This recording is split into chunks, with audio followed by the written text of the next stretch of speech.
Yes, welcome to the Jamaica Young Police channel. To our loyal viewers and subscribers, at the channel we are a group of law-abiding citizens who believe in the rule of law and respect the rights of every citizen, but not the ones who do not subscribe to such behavior. We do believe in and support preemptive strikes because it saves lives. That is a logical conclusion because preemptive strikes save lives and prevent the further loss of lives. We are all about saving lives on this channel. We at this channel aid criminals, their financiers, their supporters, enablers, and the likes with a passion, and we do not want them over here. Yes, let us repeat ourselves. We do not want any criminal supporters over here. Please, we do not want your views, your subscriptions, your likes, or your comments. Please go elsewhere where the red carpet is waiting for you. Over here, we want you, the criminal supporters, enablers, financiers, and all the likes, to go to prison or madness. Let me repeat myself. We at the Jamaica Young Police channel, we do not want the criminal supporters and their circle over here. We want you to go to prison or madness. Moving on to our video. Yes, you know, as a little youth, as a young man growing up in Jamaica, I remember the first time I heard this name, Harry Bungles. It was in the 80s. You know, he was at Eradication then, with Mug and Patty Fisher and all those guys. Yeah, I remember then. Mug, yeah, and Ludlow, Mort and all those men. They used to work at Eradication with Harry Bungles. And you would hear his name, you know, over and over again. He was a name brand police from Eradication then, Harry Bungles. You know, whether or not you want to believe it. So, you know, not a police that used to play.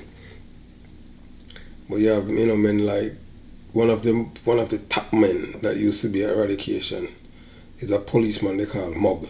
I don't know if he's still alive, or I know that he's no longer a police officer, but that man, oh man, I don't think Dadrick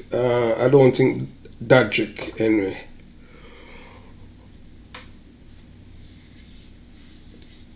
Well, I don't think Dadrick anyway would have the same amount of, you know, preemptive strike as Mug. Mug was a different man. Yeah, they're different. But maybe, you know, we know that Dadrick Henry is the man that find the most firearms in Jamaica, and one of the man who was a preemptive strike specialist. But looking back now, as you know, as a youth growing up in the ghetto, I know that Mug was one of the feared Eradication police officer. Yes, I remember one time, you know, in '86, there was 3 guys that were, you know, they were committing rape in jungle and burglary and rape, and Mug went around to Curry Party, one of the men who was involved in that. When Mug they did not find him. They came in a Crown and a Opel, and they did not find one of the men. And Mug had left a message that, you know, by a certain time they're supposed to get the men them and the guns. And so said, so done. You know, they killed them and tagged them and threw them in Coliseum Drive in the gully. Yes, and you know, with the guns in 1986 August. So Mug was, when you talk about name brand police, Mug, at step of them, they'd afraid of Mug. Mug was one of the police where him clean up a whole heap of them. Yes, I know all ugly some was not supposed to like Mug. Even at one point, Mug did kill a woman who was a part of the Hot Stepper gang. Mug killed 2 of them in Warwick Island. He never played. And you don't hear people talk about police officer like Mug. I don't know, honestly, I know Mug, but I don't even know his right name, his correct name. I don't know Mug. I won't go know him as Mug from when I was a boy growing up until in the 90s. When I was a police officer in the late 80s and 90s, I saw him a few times, and you know, yeah, we had spoken, but I have never I've never asked him his name. I don't know the man name. I just know him as Mug. Just like a lot of police don't know Harry Bongo's name, say his name is Harry Daly. So, but Mug was one of those police that you don't cross them on. So, as you can look, and you will see on the LCD, it says Corporal Parker. Yeah, Corporal Lincoln Parker, thief 5 keys of Harry Bongo's coke, and he let the Klansman gang members kill him in De La Vega City. So some people were saying that Power Ranger, so they're showing you the difference between both men. They say Power Ranger, thief 2 keys of Renita Adams' coke, and he's alive. So some people say, boy, if he was aligned with Renita Adams, Lincoln Parker would be still here. But that's how it is. Have you ever heard of the name Harry Bongos? Yeah, some people would say, here, Harry Bongos is one of those police officers that people, he's well known by the Jamaican people. Yes, even, especially the people from all walks of life know Harry Bongos. Harry Bongo is a man who is involved in all kind of thing, music, drugs, bike, everything where you can think, passport, visa racket. Bongos all used to sell weed in the Bronx. Him have one police name, Wilson. And Bongos met Wilson even resign. The two of them used to sell weed out of outside Bronx. Saw Wilson in the 90s, and he told me that Bongos why I'm resign. And I'm just repeating what the man said. And the man said, imagine we used to sell weed out of our house in a Bronx, and I decided to see him and resign. It was when Bongos was corporal, So a long time Bongos are criminal, I don't know, You understand? Yeah, I remember, Wilson, he told me on White Plains Road in the 90s. Yeah, in the middle of the 90s, he told me that. I don't know what happened to Wilson, but he was at Spanish Town at the time, and he wanted vacation leave, and Bongos didn't give him, so he just resigned. So he said it cost him out. So yes, Harry Bongos, whose current name is Harry Daly, one of Jamaica's most notorious policemen, who is a very close confidant of Kenneth Skendon Black. Yes, Harry Bongos is one of those police officers who are more dangerous than criminals, and you will find out why.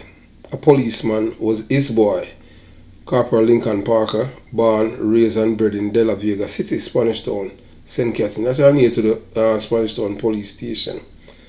And he knew Harry Bongos from he was a young man growing up.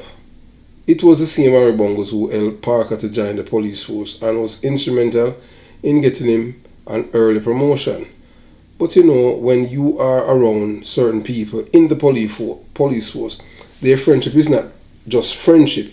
It comes with other benefits, and the junior have to deliver to the senior for them to have coverage in the police force. Corporal Parker was one of those boys in the police force, and one of Harry Bongos' boy.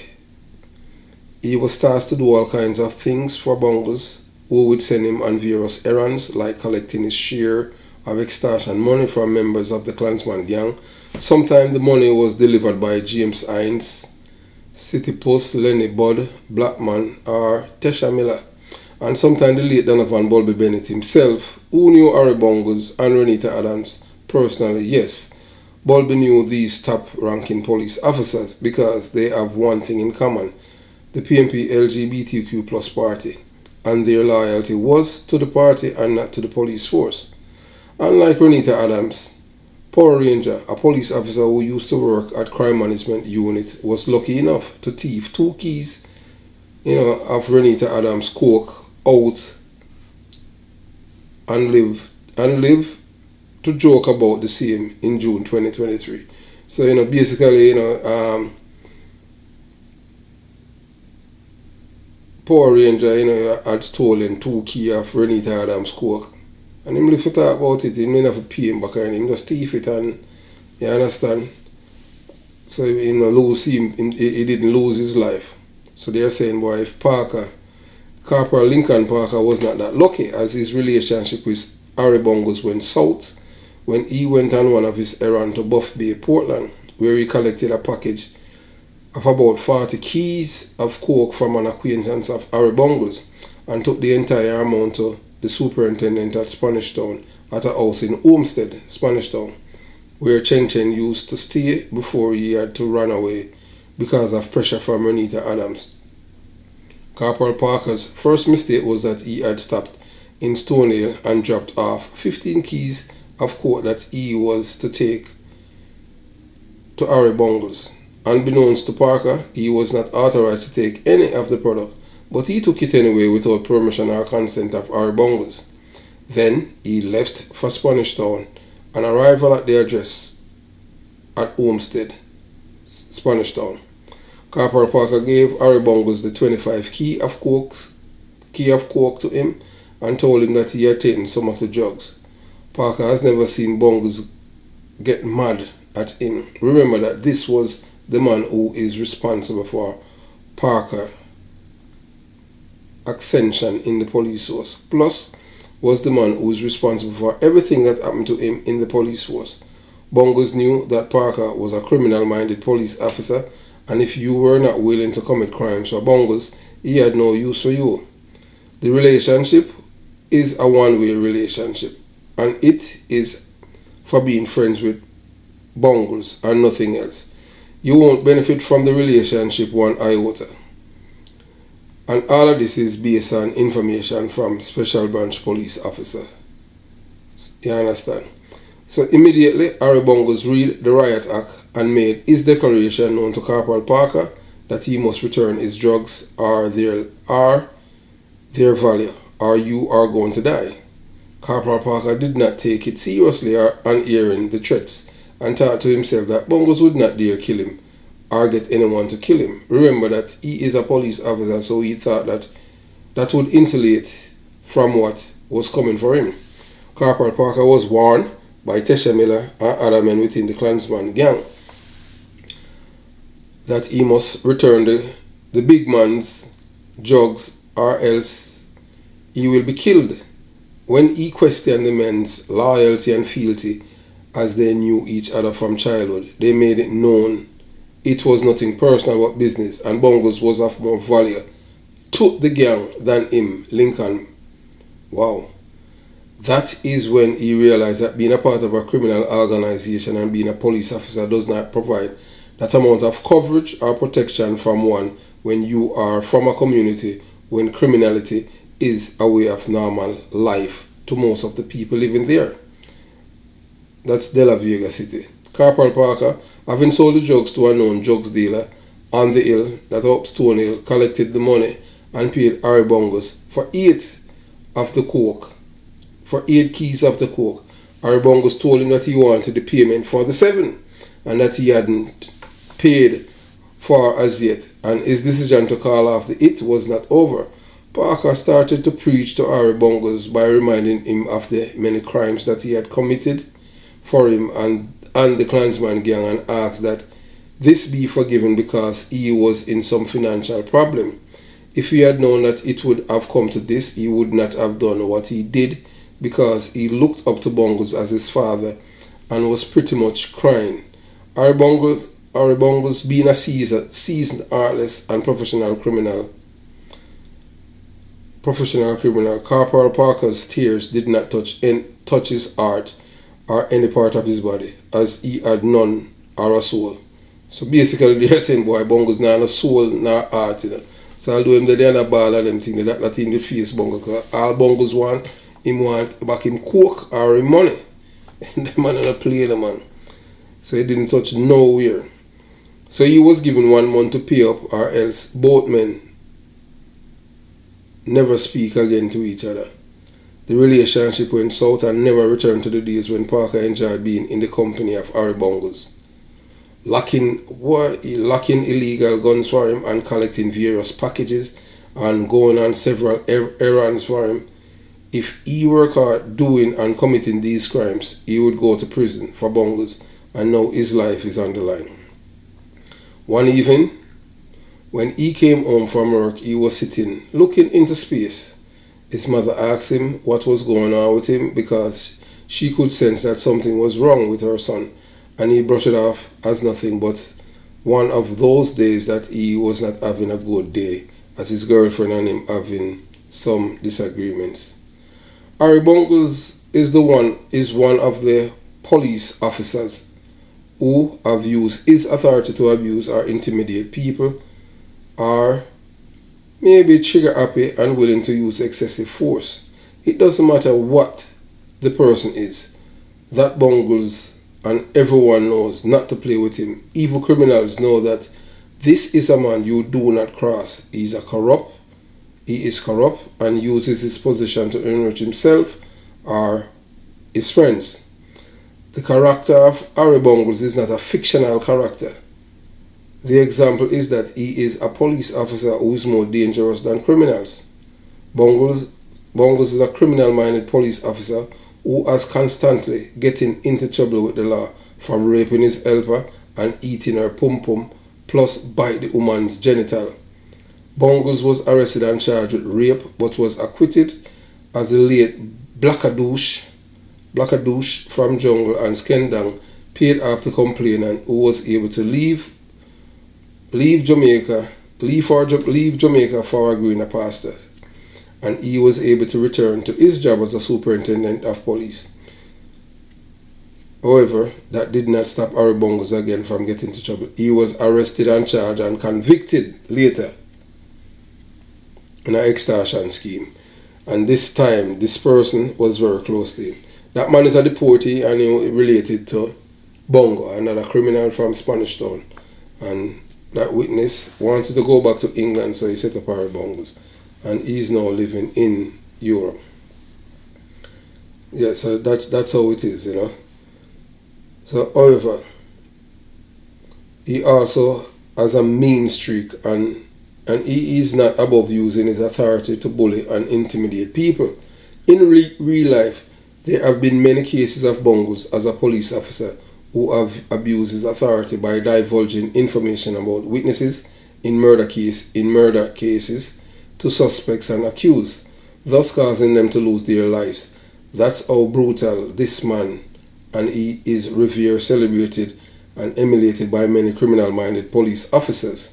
These cases have led to innocent deaths and eroded public trust in the police force and Jamaica as a whole. It is important to remember that not all police officers are like Harry Bungles. Many dedicated and professional police officers put their lives on the line daily to protect the public. However, it is also essential to be aware of the potential dangers posed by police officers who abuse their authority.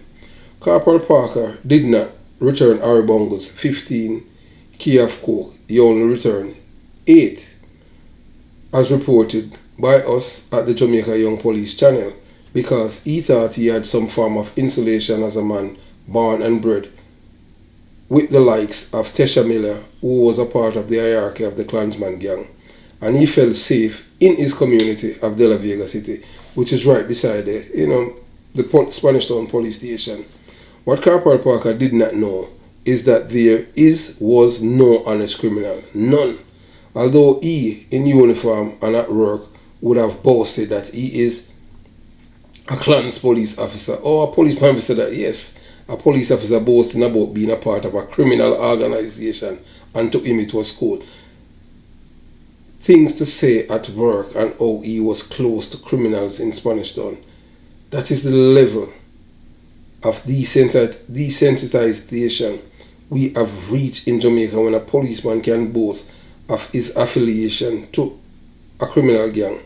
Little did Corporal Lincoln Parker know that the same gang he was boasting about being a part of and affiliated with them had a surprise for him and his family. Have you ever contemplated your death since this week? Yes. Yes, you our loyal viewers and subscribers. Yes. Do you wonder about how you will die? Do you believe that if you are murdered, if you are killed, there will be even one witness to tell the police who did it? If you are murdered within 50 yards of your home where you were born, raised and bred, even one of your parents' neighbors will be brave enough to tell the truth about your death? We do not want to contemplate these questions, and we certainly do not want to be in the actual position to answer these questions after the brutal murder of a son, yes, Corporal Lincoln Parker. In the hours before dawn on Sunday, June 4, 2006, Corporal Lincoln Parker was murdered inside De La Vega City, Spanish Town, St. Catherine. Corporal Lincoln Palmer received multiple gunshot wounds about 40 yards from his parents' home, where he had spent his childhood and early adulthood. Corporal Parker's body laid on the ground at the foot of a JPS pole, equipped with working streetlights. Corporal Lincoln Parker was murdered in the presence and complete view of several patrons attending a dance. In the same community, he thought that he was safe. What he did not know is that as a police officer from these acidic communities, you are not safe or insulated, and not because you are part of their gang make you even safer when the orders come from someone who has more power than you in the police force. Wow, police officer in a gang. And you know, it's a gang, they are lawbreakers. You know, them do it. The gang relies on this person, Harry Bungles, for protection, information, and ongoing police investigations and strategy. Police officers who lived or work in acidic communities are often in danger, regardless of whether they are part of a gang. The gang may see them as a threat, or they may be targeted by other criminals who want to get revenge on the police for killing one of their cronies. Even if the gang does not pose a direct threat, the police officer may still be in danger if caught in a gang war's crossfire. In addition, the police officer may be put in a difficult position if they receive orders from someone with more power than them in the police force. If these orders conflict with the officer's moral compass, in which Corporal Lincoln Parker never have none, because if you be police and aligned with gang, affiliated with gang, both you with gang, plus you are dealing with drugs, him never have no moral compass. Him betray him out of office. They may be forced to follow directive or do what they believe is right.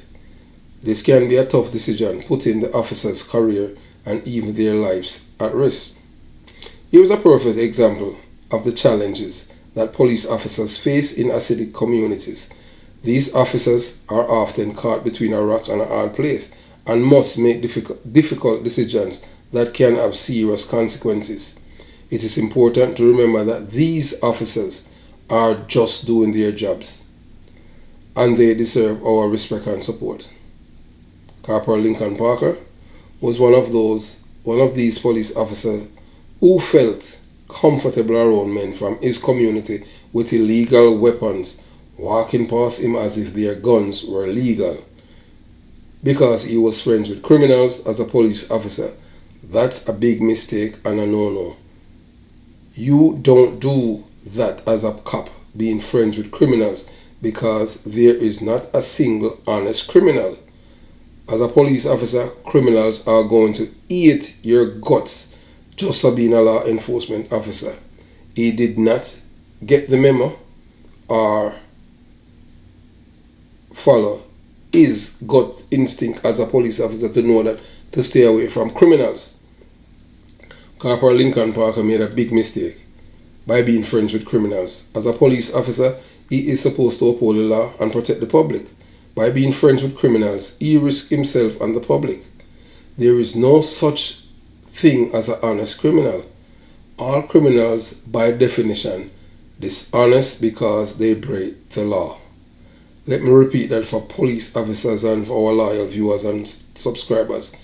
There is no such thing as an honest criminal. All criminals are by definition dishonest because they break the law. They may be friendly and charming, but they are still criminals. Corporal Parker's actions could have had serious consequences if he had been caught disregarding criminals. He could have been fired from the police force. He could have even been charged with a crime, or even worse. police officers need to maintain their distance from criminals. You can mix, but you don't dissolve. You know, number one, if when I was a detective, if you saw me in the company talking to a criminal, it must be information that criminal is giving me. I am not any friends or any criminal, period. You understand? But some people, hey, that's the whole them see it, you know, them want to say, boy, yeah. Number one, where I'm from, George Bank don't know me. Never see me. He might see me, but me and him never talk. Because me know George, I'm a criminal. That's the kind of person I am. Me know Willie I got, me and Willie I got talk. Never tell him thanks. Reason being, I don't want nothing from a criminal. So him used to lash out and say me a labor right. Because I don't take nothing from him. Because I don't want a criminal to have no secret for me. You understand? Because criminal will always be criminal. Anytime you give criminal things to talk about you, them will disrespect you. You understand? So I know them. I know all of these things. So I never align myself with those kind of people. I see them, talk to them, that's it. But otherwise, no, me and them not roll. And you always have some licky police where always they run people like them. Just to say, boy, them a friend and the same police, you know, we all give all them life for all these people, you know. Stupid. You understand? But that's how it is. Because sometimes you being around these people, and in the long run, it's even cost you more just being friends with them than you being a friend with them. Because, you know, financially, they are not giving you nothing more than you just being in them company and say, boy, you are them friend. You know, it's just like how a whole people. You have enough police. You know, them will tell us, me and Skendon a friend and this and that. And then you know, say Skendon have a bigger friend than him. You and Skendon are not a friend. You understand? You learn that every man, every man have a bigger friend than you. Because you're a sasu. You understand? So that's one of the main reasons why men like Emford Wade. That's why them in an era they don't want Wade down because Wade is not a compromising detective. Yeah, and the people them in the south, from the same people them from South Clarendon, they said it, you know. They told me, you understand, a lot of them, they say, one of the best crime officer they ever get in a Clarendon is DSP, Emford Wade. Wade that used to work down a South and down a Exeter and them places. And them say Mr. Wade is one police officer that is not compromised. But the police force would not keep him there at Maple because them says Ken, that's what them said, them says Ken and Tiliba,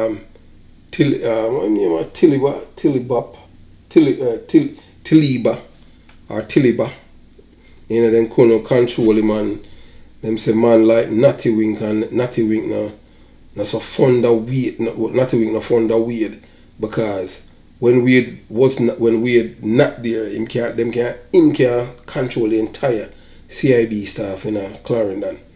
But when Wade was there, him not having none of it, so that's why Wade have to leave. Can you believe that? People that's this.